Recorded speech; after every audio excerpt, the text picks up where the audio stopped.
Hello, we're going to talk about post-processing related to cardiac CT. So here's our topic list. We're going to talk about calcium scoring. We're going to talk about doing coronary CTA.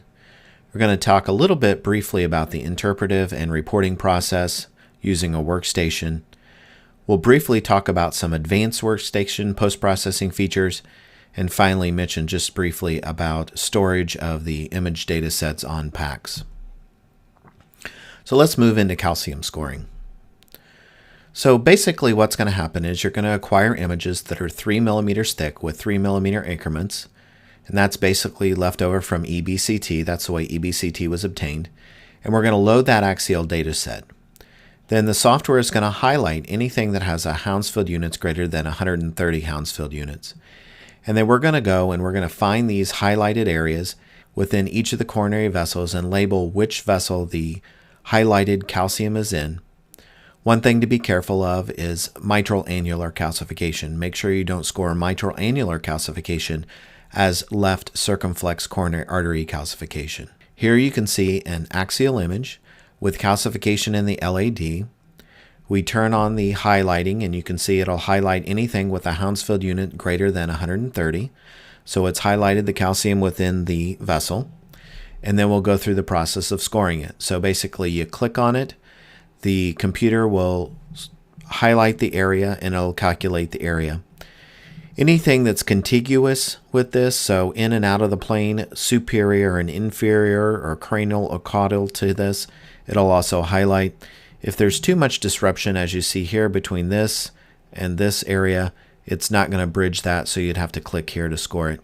So you can see then as you score each one, it's going to add it. Here we've shown that this is in the LAD.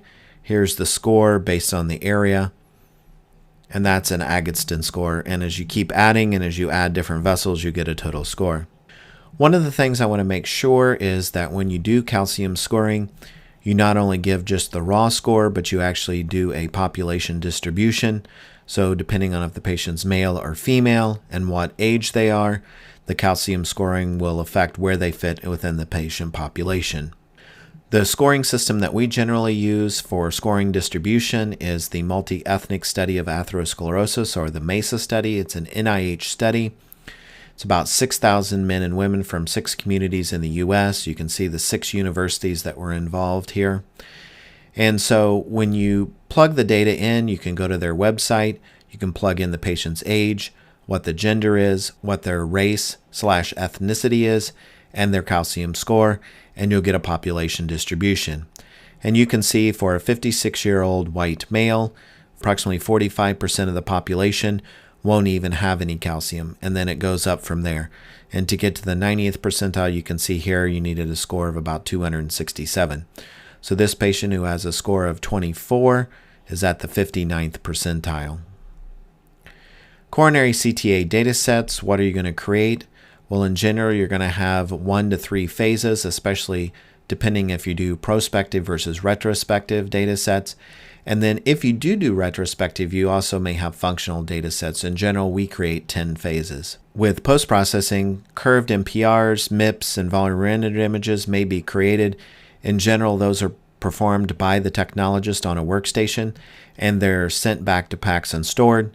Remember, at least in the United States, if you want to bill for a CTA, regardless of what body part it is, you have to do some 3D post-processing and store those on PACS and indicate that in your report. In general, the coronary data sets are going to be 0.6 to 0.9 millimeters thick, and for best image quality, you want about a 50% overlap. So if you have a 0.6 millimeter thick slice, your increment's going to be 0.3. If you're at 0.9, your increment's really going to be 0.45. You're generally going to create mid to late diastolic images, 60 to 80% of the R-to-R interval, depending on which scanner you're on. So in general, it's going to be 60, 65, or 70%, or 70, 75, or 80%, depending on your vendor. The main difference here is that Siemens defines the percent of the R-to-R interval at the beginning of the window. So in general, at a heart rate of around 60, it's about 10% less than on Philips or GE, for example. And then you're going to have a relatively smooth reconstruction kernel. Here's just a native coronary artery data set just to give you an idea of what the images are going to look like. Again, relatively thin images with about a 50% overlap in the increment, and then you're going to want to have a relatively smooth kernel. Here's a CABG data set. The one thing you'll notice here is that we're starting higher. One thing that you want to make sure you do on a CABG, especially if you don't know if they have an internal mammary bypass graft or not. This patient does have an internal mammary bypass graft. So you want to start relatively high so you can see the origin of that left internal mammary artery from the subclavian. Some people argue there can't be stenosis at the inflow. I'll tell you that I've seen cases where there is stenosis in the proximal left internal mammary artery at the origin from the left subclavian. So you want to make sure you follow it all the way down. In general, you're not going to know for sure whether the patient has a Lima graft or not. So we always start above the level of the origin of the Lima and scan all the way down through the heart. If you're dealing with stents, the reconstruction technique is slightly different. You're going to want to make sure that you use the absolute thinnest images, so 0.6 to 0.67 depending on your vendor. Again, a 50% overlap. You really only need the best phase, so you've already evaluated and picked out what your best phase is. And then the big thing is you want to use a sharp kernel. You really want edge enhancement for better visualization of the stent. So very sharp kernels. So this means you're going to have a little bit more noise within your image data set. Here you can see a coronary stent data set, and you'll notice that we have two stents, one in the LAD and one in the circumflex here. And you'll notice we've used very, very thin images, and the images are a little more noisy. That's because we've used a sharp kernel. But that really allows you to better visualize the stents. Again, the overall image quality when you've got stents in place are going to depend on what the stent material is, and that affects how well the radiation interacts with the stent, and therefore how much artifact you get, how much density there is when you're evaluating stents. The functional data set, again, this is only going to be if you're doing retrospective acquisition. Generally, we create 10 phases throughout the cardiac cycle. You want them about every 10%, so you can go 0 to 90% every 10, so 0, 10, 20, etc. Or you can even do 5 to 95. I actually have done 5 to 95 traditionally because I found that around 35%, if you need to go to that end systole, or if you're calculating an actual function where you want true end systole, that 35% tends to be more the end systolic phase of the heart rather than 30 or 40%. In general, because we're only looking for function and wall motion here, we can use thicker images. If you think about MRI, we generally have 8 millimeter thick images that we've put together to form the overall volume of the left ventricle. So in general, when I do these, I make them about 1.5 millimeters thick, and also you don't need any overlap, so you can do 1.5 at 1.5 millimeters thick. In general, a functional data set will be about 100 images, rather than the 300 plus that you're going to get with your thinner coronary data set. Interpretation. In general, we're always going to use the workstation to do interactive evaluation and interpretation. Basically, the way I read all of my patients, even to this day, is using the 3-plane MPR interactive and manipulating those. Mostly I use MPRs, especially if you're looking more at the anatomy. Thin MIPS can also be used. You can also perform interactive evaluation of your functional data set. What you're looking for is qualitative assessment, looking for overall global and regional wall motion, as well as doing a quantitative assessment, which the software will help you with as well. And then you can also look at valves. In particular, we look at the mitral valve to make sure that there's no prolapse, and we look at the aortic valve, looking for regurg. If there's at least moderate regurg, you can see it, and also looking for aortic valve stenosis. There's at least one study that was published in Radiology in 2007 looking at what is the best way, the most accurate way to interpret these studies, and you'll notice that the most accurate way, the best way that they came up with was interactive MPR versus pre-rendered images by your technologist. So here's your axial data set again. We've already talked about this. So I start off by looking through the axial data set, and with most of the patients I'm doing now with the appropriate indication, the appropriate patients, which we've already talked about in our pitfalls lecture, I'm able to do 80 to 90% of my read just from the axial coronary data set. However, I do generally do some further interrogation with interactive MPR. So here we can start with the right coronary artery. I generally always start with the right coronary artery. The reason for that is it tends to be the one that has the most problem with motion artifacts. So I know that when I'm evaluating the right coronary artery, if I'm happy with the image quality, it's going to be fine to evaluate the left coronary arterial system. You can see here we're lining up with the coronary artery on the axial image in the bottom left, and then we're going to scroll down and we're going to line up with it on the image on the top left. We're going to angle the green line to show it. And what we're trying to do here, as you can see in the top right image, is we're trying to lay out and make a nice what we call C view of the right coronary artery. So we're going to add a little bit of thickness here, make this a thin MIP, and then you can see very nicely. In this patient, it's very nice. It's not a very tortuous right coronary artery. So even in one image, we can see a very nice C view of the right coronary artery. Moving on to the left main, even in patients where I really don't think there's any disease, this is the one vessel that I usually always will lay out. The angle is usually a little bit unusual to evaluate it on the axial images. I feel like I don't always get a good assessment of the left main on axial images. So I usually always take the time to lay this out. You can see again we're laying it out with two longitudinal views, and then our top image in the top left is going to have our cross-sectional view. Then we move on to the LAD. Again, in the bottom left, we're going to lay it out. We're going to lay out along the long axis of it, and then we're going to lay out along the long axis of it on the top right, and then we're going to get our short axis view in the top left. Now what you'll notice is that we've gone to thin MIPS in the top right and in the bottom left images, but the top left image, which is the cross-sectional view, we've left as a thin MPR, an MPR without any thickness to it. And I would advise you to make sure that when you're evaluating the vessels on the cross-sectional view that you do not use any thickness. Don't make them as a thick MIP. The reason for that is you could miss a very short segment coronary artery, stenosis. The other thing is you want to be careful on evaluating stenosis with thin MIPS. If there is a significant stenosis on a thin MIP, you're fine. However, you can underestimate a stenosis using thin MIPS. If you remember, the plaques are generally always eccentric, so your thin MIPS are only going to show you the bright contrast. If you've got a non-calcified plaque, you can very easily miss this with thin MIPS because it's going to be overshadowed by the dense contrast within the vessel.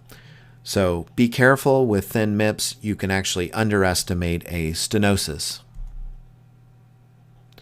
Now moving on to functional, we're going to lay this out. We're going to lay out along the long axis here of the ventricle on the axial image. We've got a 2-chamber in the top left, which we're going to lay out along the long axis there.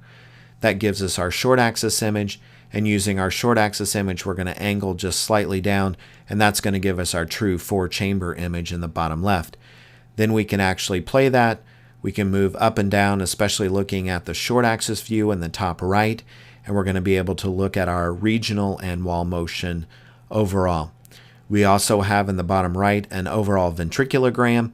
So again, just looking at the ventriculogram, again, remember that's just going to be lumen, not actually looking at the wall, but you can see if there's overall good global function and if there's some regional wall motion abnormalities.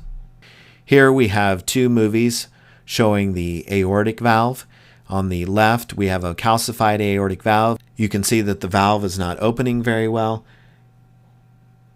and that is consistent with aortic stenosis.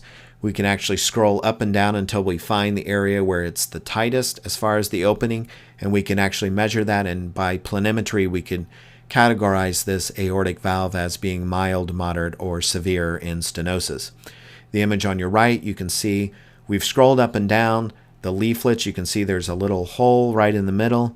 These leaflets never actually touch, and therefore this is consistent with a case of regurgitation.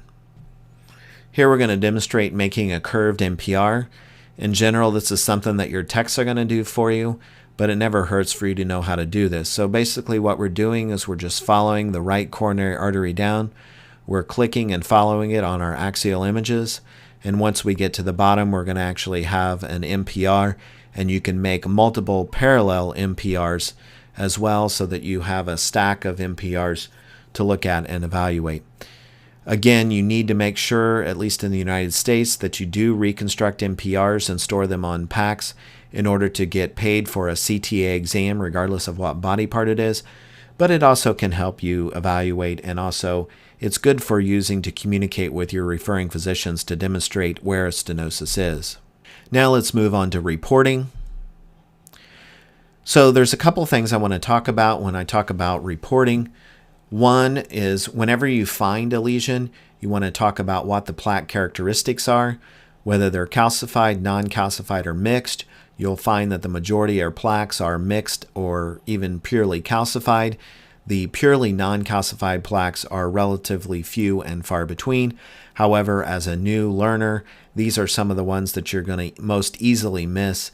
And I've seen lots of participants in different courses totally miss a significant stenosis due to a purely non-calcified plaque. So pay very close attention to evaluating for non-calcified plaque. In general, we're not good enough to separate out in the non-calcified category the small areas that are truly lipid rich from the fibrous. We can overall do some categorization of plaques as a whole, but to really break down within the plaque, spatial resolution of CT is really just not there. And then we talk about the effect on the lumen. The three main categories I want you to know are mild luminal narrowing, moderate luminal narrowing, and significant stenosis. In addition to that, sometimes we add minimal luminal narrowing, or we even add positive remodeling. Positive remodeling is basically the start of plaque deposition, and generally it starts in the wall and it actually pushes the wall out without having any real effect on the lumen. So this is one big advantage that cardiac CT has over coronary angiography. We can see this buildup of plaque within the wall before it has any effect on the lumen, which at coronary angiography, remember, we're looking really at a luminogram. So until there's some effect on the lumen, in general, you're not going to be able to see the plaque.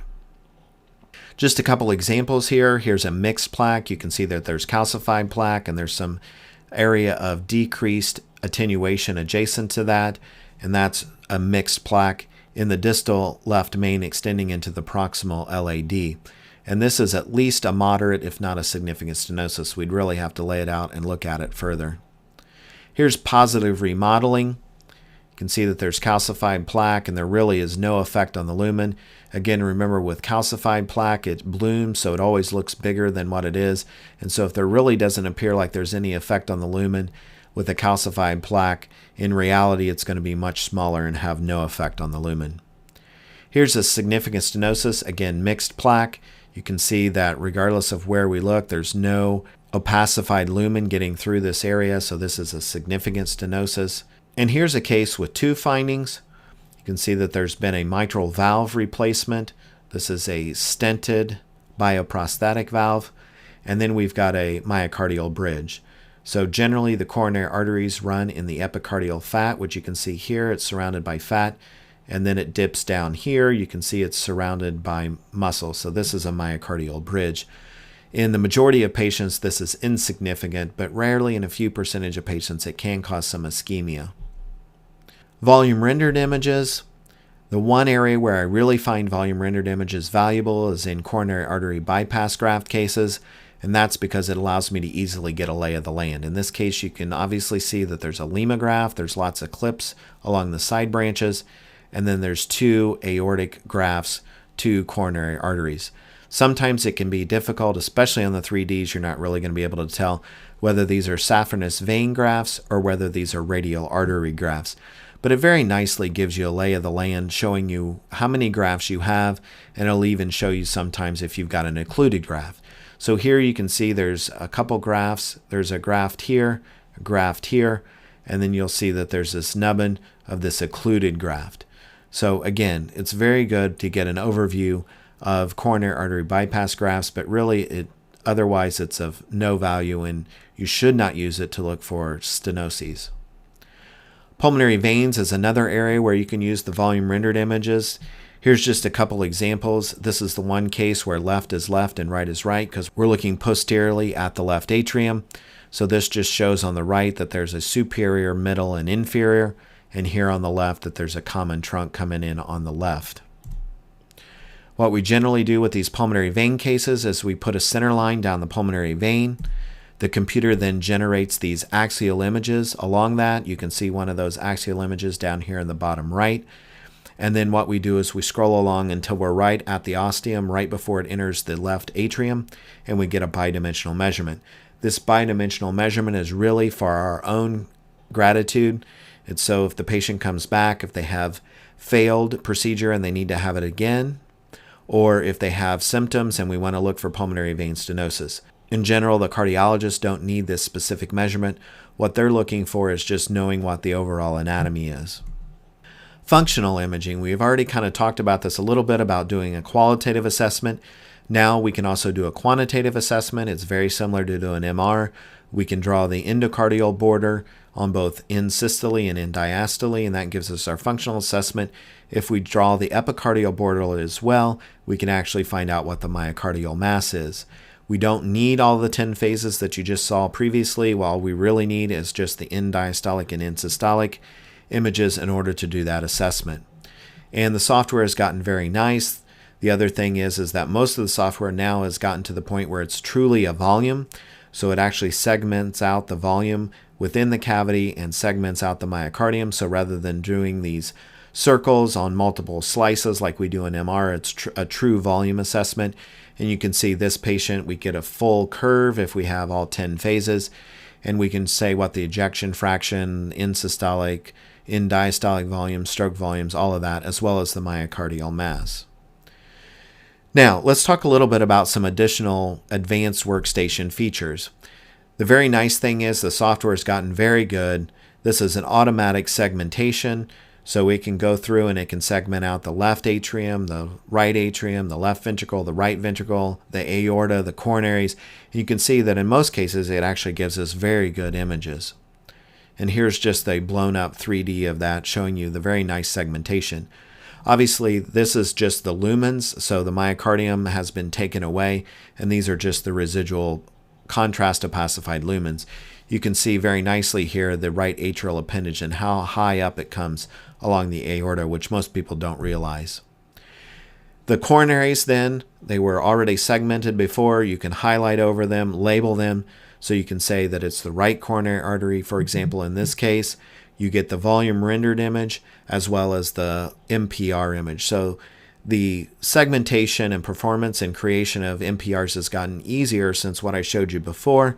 What I showed you before, the manual process will always work regardless of the disease that's there if the vessel is occluded. But the techs nowadays, most of the time, are using these automated tools, and they'll just do some cleanup or correction if the center line gets off just a little bit. This image on your left you'll be able to rotate this around and looking at it from different projections. And then you can actually get this filleted view or vessel view where it lays out and it gives you these nice little cross sections.